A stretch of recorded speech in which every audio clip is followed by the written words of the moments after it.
I am Jean-Michel Contant, Secretary General of the International Academy of Astronautics, and I would like just to mention that we are very pleased that this is the sixth conference that you have, but the first one that we joined on partnership. And I think it's a big step in progressing, as we had in January a conference on ICSA, space awareness, and space debris in Italy in August last year. So in the next 6 months, we had 3 conferences on the subject. I just would like to say a few words on what is the Academy before to go to the subject. I mean, this is an organization that is 1,200 participants, academicians, and 96 countries. We have 4 sections, and for basic science, engineering, life science, and social science. And we have a system of election every year, and the 96 countries vote for the new member. But the Academy, for some of you that doesn't know yet what is the Academy, was created in 1960, and Theodor von Karman was the first president of the Academy. Theodor von Karman was a very special man, very charismatic, and you see that he has a lot of activity, and he was a teacher in Princeton. And I would like just to remind when started the space. The oldest identified space activity was in China in the 15th century, because one of the dynasty Ming prince wanted to fly with his chair, and he put rocket on the chair and burn it. I don't tell you what was the result, but it was a failure. But in fact, that was maybe supposed as the first one activity in space. We had in 1960, which was the year of beginning of space activity, we had several pioneers. Here is several of Germany, in Russia too.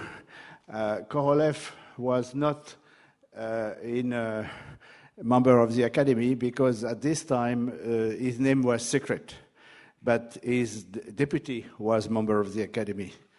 There was also the Zanger family, and the most famous was Werner von Braun.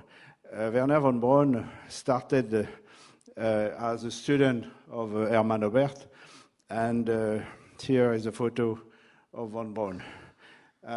Incidentally, it is interesting for young people to remember how started space activity. The war, the Second World War, was one opportunity for developing space activity, but not for civilian purpose. There was several rockets at this time, but I just want to draw your attention on one of them, the A-10 project, because that project was a rocket supposed to fly to United States from Germany. So it did not succeed to go to the end because the military at this time did not give enough attention to the rocket, or they gave attention but too late. But that was interesting. There was a secret operation to capture the scientists, and I just would like to draw your attention on the fact that there were several groups, 4, and that corresponds to the time of the military. One was with Russia, and they selected 145 experts that they use in Russia. There was a group in America, 118, and they were installed in Huntsville. And there was still also a group in Vernon and in UK. Incidentally, this is still the same today, I mean, for instance, Vernon today is the center where we test the engine for Ariane rocket. So this creation at this time has still an effect today. There was at this time several projects of rocket, and as you may see, they were all similar, or almost similar, but that was the result of the space activity. Incidentally, shortly after, there was the first satellite. I just would like to show that the three people there, one of them is von Braun, but the three people there were members of the Academy as one of the pioneers. Of course, Gagarin was there, and he was immediately made honorary member. Leonov, incidentally, last October was supposed to be in Washington for the Congress. We made an invitation for him and he accepted, but he died 1 week before the Congress. But Madame Valentina Tereshkova is still active, and she is at many academy events. Just a word, another word of history. When the GPL was in America one of the places where they developed the initiation of engine rocketry, and there was scientists that were having origin from China, and there was at this time the McCarthyism, and more than 100 people were invited to leave the country. And what they did, the leader was Xian, and they returned in China, and they created the space program of China that we have today. And I tell you that in 2 years, there will be a Chinese on the moon. So this is the opportunity, and the first flight of the R2, Dongfeng, was also another rocket similar to the V2, and that is the history. The 60s was the opportunity of creation of many events. You notice that in 62 we created the first Man in Space conference, and the last one was in November in Dubai. We had Stark Draper, president of the Academy, and you know that this is the inventor of gyroscope. We have here a list of many pioneers of American origin. Incidentally, Van Allen, you all know the Van Allen bell, but Van Allen was member of the Academy. In Russia, the same, and there are a lot of famous names. The Keldysh Center, that is famous, that many people know, but is still a very active center. But you may not know that Keldysh himself was member of the Academy. In October, we had Stafford, a former astronaut that was receiving his certificate in Washington.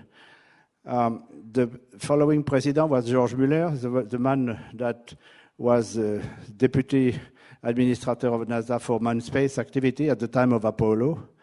And incidentally, another example of activity, just to notice that at this time there was a competition between America and Russia to go to the moon.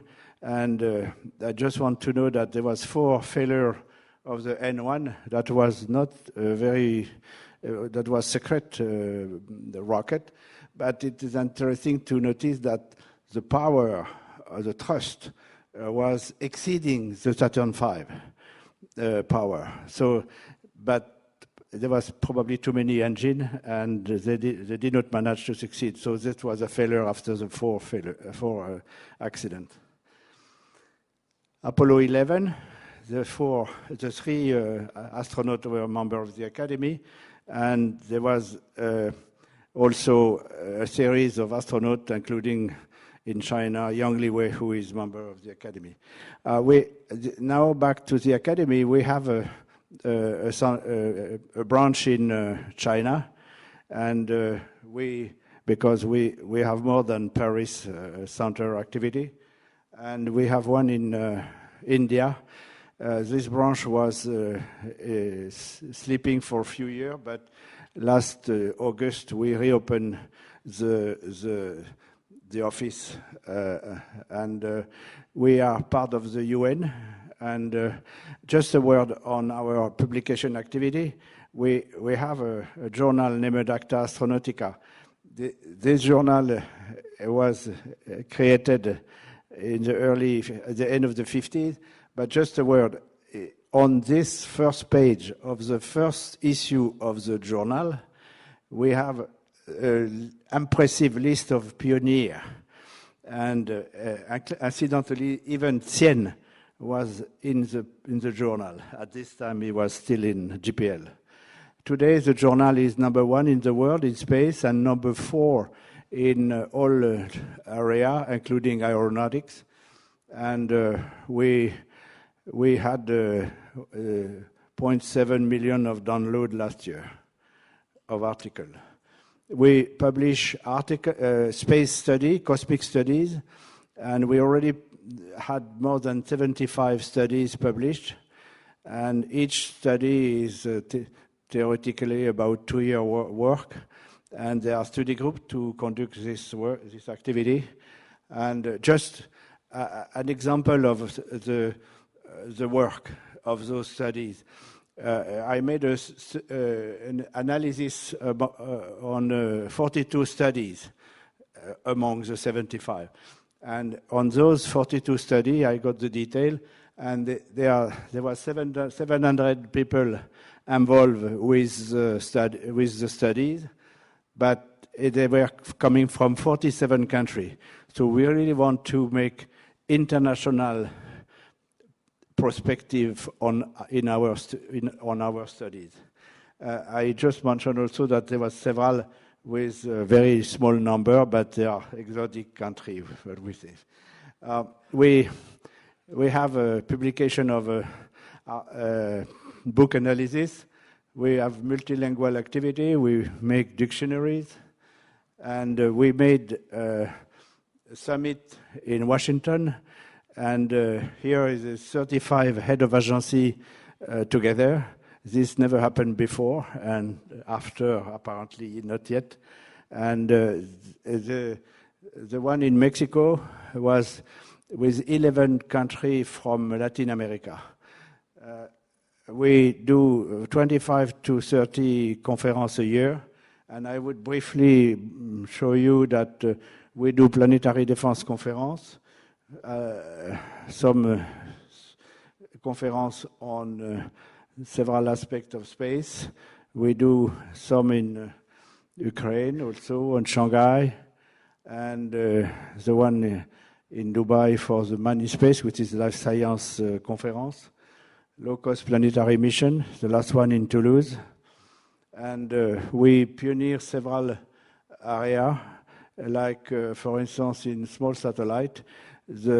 I have made an investigation that we created, we published a study in 1984 related to the case for small satellite, and that was in reaction to the 4 big program of space at ESA. And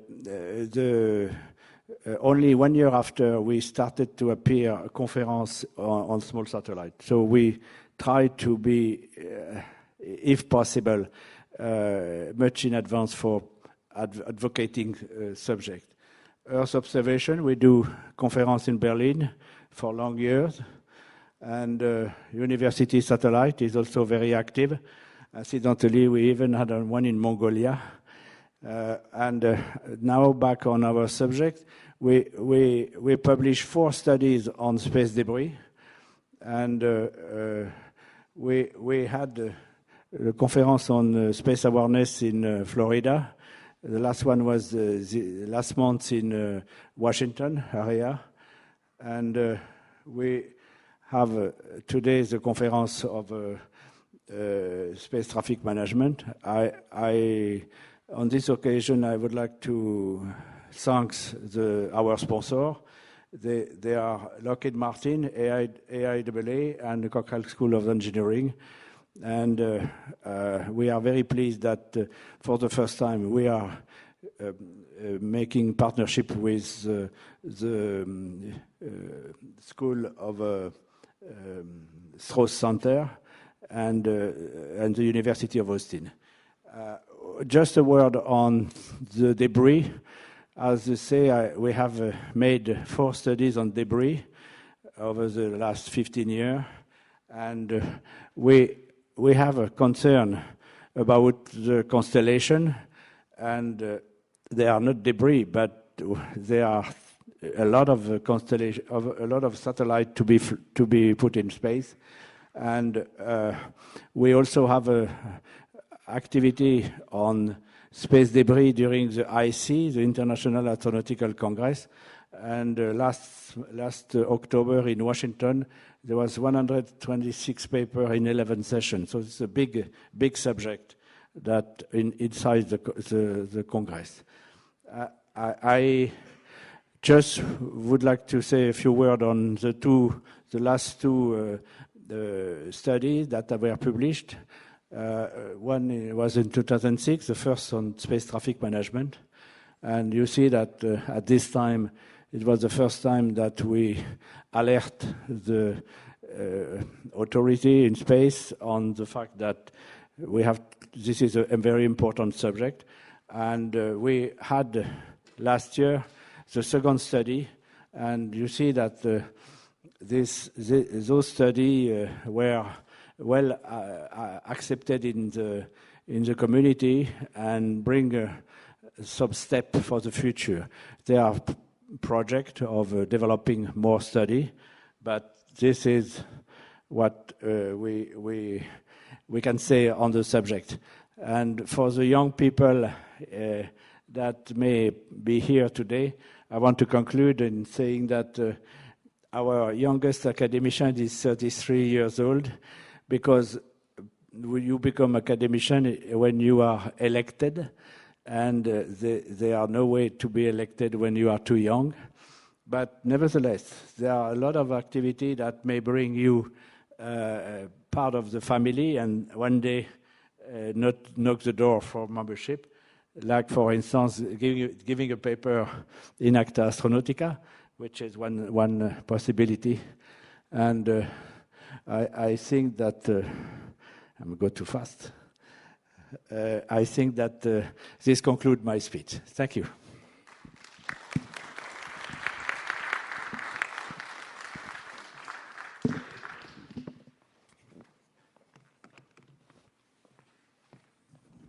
Thank you very much, Jean-Michel. I'm going to come out here. I'm going to keep this short and sweet.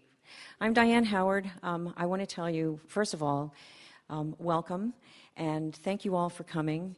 I can't tell you what a happy woman I am right now. This conference began 6 years ago, and when I knew that I was going to leave the university where I began it, I started scanning the horizon for a suitable culture to migrate this community and this conference to. And my friend Mariba stood up and said, "Hey, over here." So I want to thank Strauss Center and Mariba for his vision, and the University of Texas here in Austin for welcoming this conference. But I also want to thank all of you young people who have submitted abstracts, and also seasoned veterans in the trenches who have submitted abstracts, who got on planes and came here and said, let's once again share what we're working on and the things we're concerned about. You know, it's changed a great deal since those early conversations, and that's a wonderful thing that we're all still here, still talking, still sharing, still, you know, staying up at night worried about these things, but we all care enough to be here, so thank you. Another wonderful thing about changing my role in all of this is that I learned that I'm much more emotionally healthy than I thought.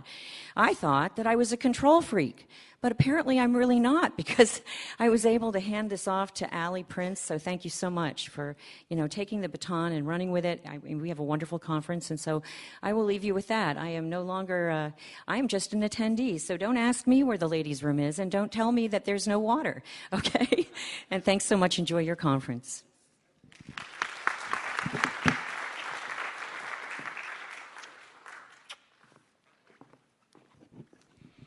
Well.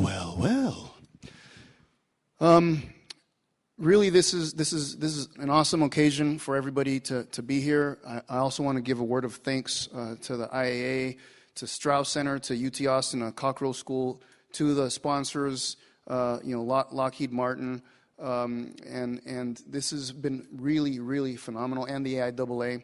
A couple of things. Thing number one is I'd like for everybody in the room to consider that we're here because of people that have preceded us. We didn't just kind of get here from under a rock. There are people that put in a lot of effort, many sacrifices, very hard lessons. Some people lost their lives in the process of understanding things in space, and we're here because of those voices of the past. And so as you interact with folks, keep in mind, if you will, people that came before us and laid this kind of foundation. At the same time, each of you probably is well aware of real problems, global problems, things that go beyond geographical boundaries that bring us all together. And this idea of the space ecosystem, this finite resource that is in jeopardy for a multitude of reasons, we can have an influence, we can have a voice to propel those voices in the past towards the future, because those that will follow us are counting on us being able to figure things out and work together and come together in unity to solve this problem. We face global challenges, Earth's, oceans, atmosphere, climate, near-Earth space is also part of this issue. And so I personally want to thank each and every one of you for taking the time to be here. And even though there's no round table that you see, I want you to think about the whole Knights at the Round Table in the sense that everyone here has an equal voice.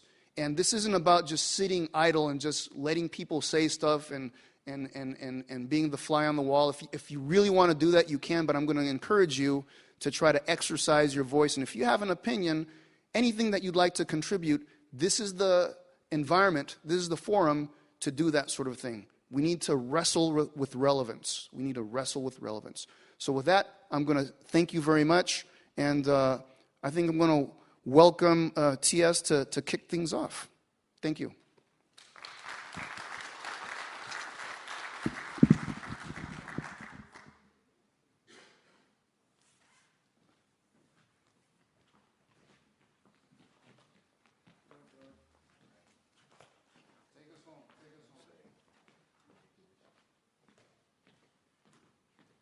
All right, so now we're going to see how awake I am right now.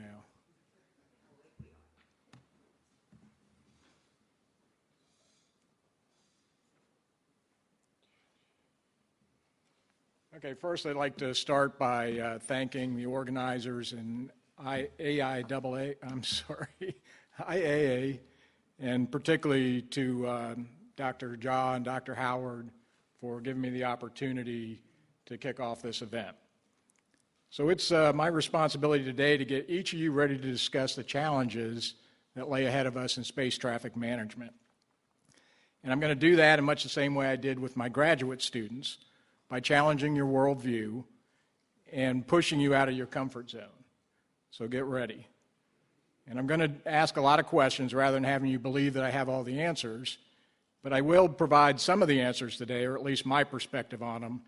But I'm going to encourage you to go back and explore some of those questions and try to answer them for yourself and see whether you agree with what I'm going to say.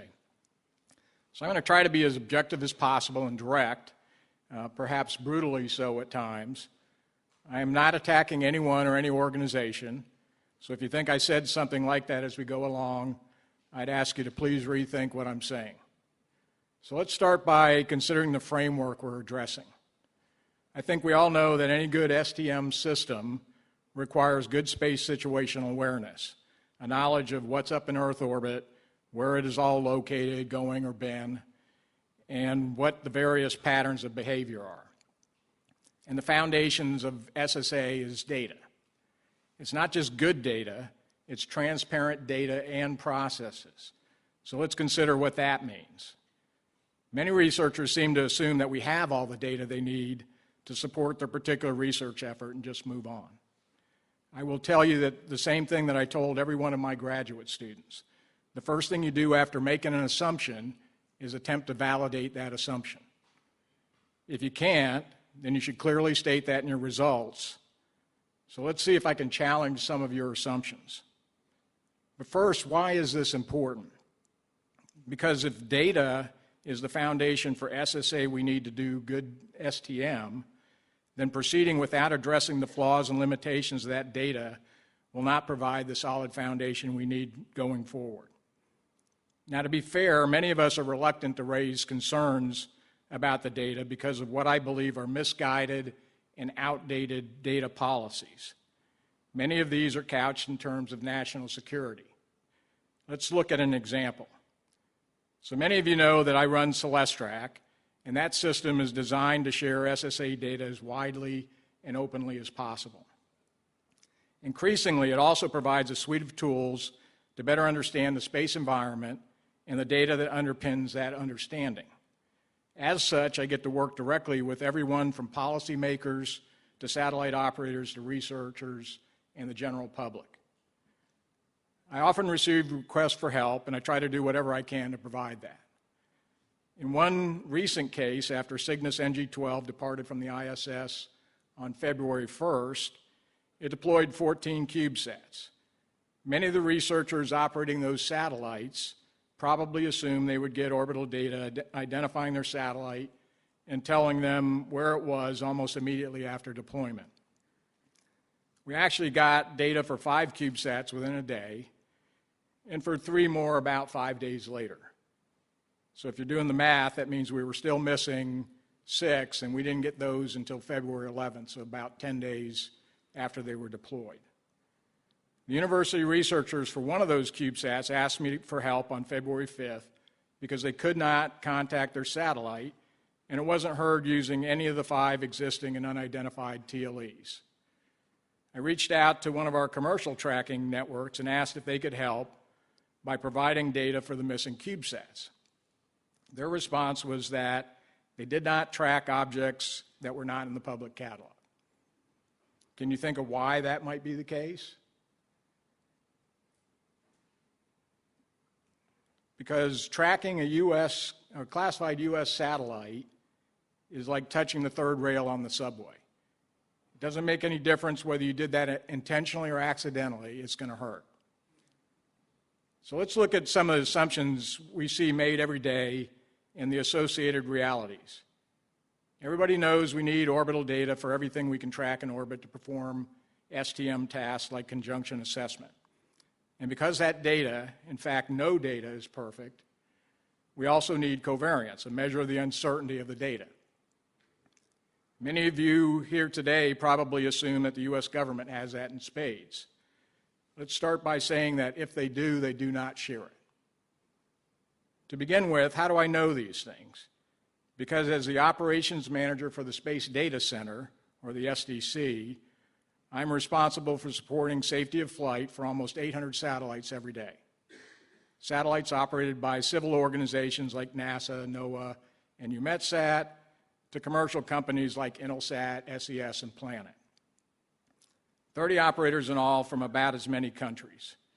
In that role, we also work closely with SpaceTrack and the 18th Space Control Squadron. We get SPF emeritives almost every day, but they do not include covariance. We do get covariance in the conjunction data messages, but only for objects associated with events predicted by 18th Space. If they aren't screening with maneuver data provided by operators, they will predict events that won't happen or miss ones that will. And most of the screenings done by 18th Space only use their SP data, which does not incorporate planned maneuvers. So we don't get all the covariance data we need there either. And the reality is that limitations on predicting orbits without operators, all operators, providing maneuver information won't be fixed by more and better sensors or even better orbit propagators. The best that can be done is to reduce the orbit determination delay to real time. Operators need to provide orbital flight plans just as airplanes do in our airspaces. And if you're assuming that satellites don't really maneuver that much, you may be a bit behind the times. Large constellations like SpaceX's Starlink or OneWeb use near constant ion propulsion, as do a growing number of satellites going to GEO. And even CubeSats, like Planet's Dove satellites, appear to be maneuvering as they change attitude profiles throughout their orbits. And soon many of the CubeSats that are up there will start using ion propulsion too. We also need data on object size to calculate probability of collision. We used to get that in the form of radar cross-section until some years ago when the U.S. data policy started withholding it.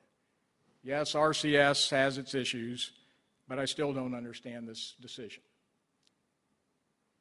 We need data on mass too. Why? Because the one thing that will change with better sensors is that we will start seeing smaller pieces of debris in orbit. Now, the more objects we track, the more likely we will be to have conjunctions or to see conjunctions. If these new sensors provide improved covariance, that can eliminate a lot of these. But at some point, we will have cases where we have confidence that some small piece of debris may hit some satellite, and there will likely be a lot more of these. Does that mean I'm running out of time? If you're an operator of a large constellation and getting a lot of warnings, how do you prioritize?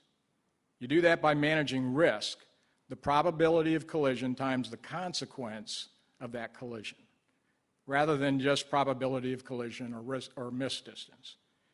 Using orbits, covariance, size, and mass, you can calculate risk and focus on events that might cripple your satellite, or worse yet, adversely impact the space environment. We need to know which satellites are operational to determine whether you may want to contact the operator to see if they have and are willing to share better data. Celestrak provides the only regularly updated source of operational status.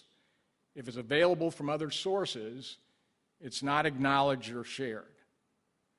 We also need to know whether a satellite is maneuverable, not only to see whether they might be able to maneuver more easily to avoid a collision risk, but to ensure that they don't surprise you and maneuver when you least expect it. If 18 Space collects this data, 18 Space does collect this data, but it is not clear how comprehensive it is, and it does not seem to be publicly available. So we need a lot of collaboration with satellite operators and launch providers to collect this information. In fact, just because new sensors may be able to better track where an object was, predicting where it will be also depends on information like size, shape, mass, and attitude. You can estimate or guess these values, but the more your estimate is off, the worse your prediction will be.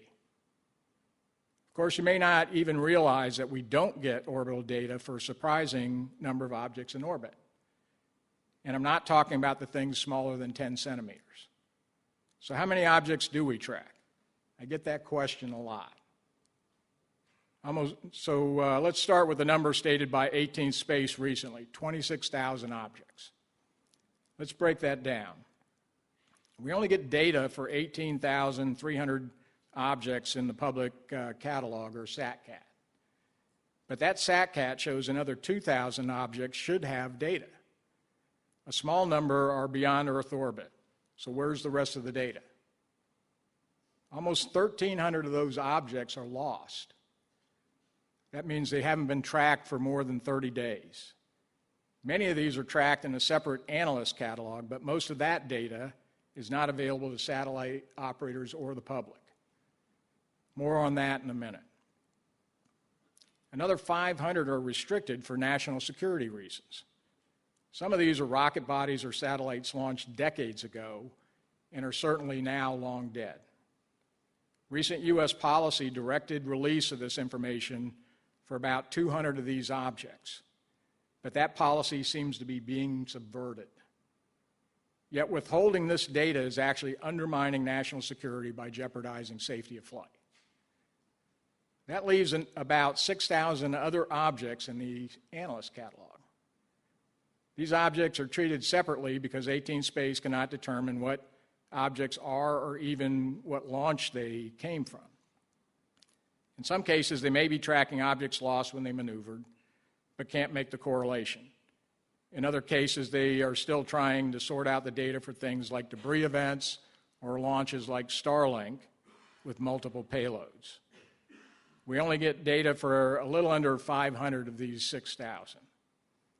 That means additional data for at least 4,000 objects that are a threat to the safety of flight are being withheld due to data policies and not due to national security interests or issues. And there's missing data too. There are almost 50 holes, and this was as of February 11th, in the current SATCAT for objects that have been launched, like in that case, the 34 OneWeb satellites that were launched on February 7th, but which are still only tracked in the analyst catalog. And things like the over 2,200 pieces of debris from 3 Centaur rocket body debris events over the past year that are being tracked by our Russian colleagues amount to only 144 objects in the U.S. catalog. I recently had a journalist tell me that this kind of stuff is, quote, all very confusing to people and hard for us in the media to cover, end quote. Yeah, it makes my head hurt too, and it really shouldn't be this hard. Now, this may sound like I'm picking on 18 Space, something I said up front I wasn't going to do. I'm not. 18 Space does not set the data policies for what can be released. They cannot unilaterally release data, even if they believe it's the right thing to do. They have difficulty tracking and processing the growing number of objects in Earth orbit because the U.S. has failed on numerous attempts over the past 3 decades to upgrade hardware and software designed for a different era. And it also sounds like I'm picking on the U.S. government, but to be fair, the U.S. has been the primary source of SSA information for the world for decades. Does that mean the U.S. doesn't have room to improve? Sure. But this is an international effort, and it's past time for others to step up and do their part. So a lot of these issues seem to be more the result of data policies than physics. Let's consider the long-term implications of that for the global space economy. Many of you have been touched by these decisions throughout your careers. We'll start in the classrooms where we'd like to encourage our young minds to pursue careers in STEM or at least be familiar with the concepts. How do you stimulate curiosity and engage interest without data? Every scientific inquiry needs data at some point, and we teach science and math using data in the classroom. No easily accessible SSA data for the classroom means no college students prepared for those subjects. Similarly, no college professors, or no data for college professors means they probably aren't teaching SSA-related subjects either, and are almost certainly not doing research. Some of you here today probably are well familiar with how these data policies affect your research. If you can make the right government connections, you may have access to the data, but otherwise, good luck.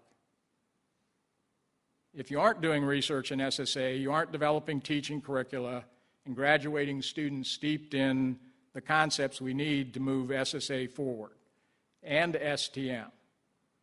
And you aren't developing the tools and techniques that those students need to take with them when they go into industry.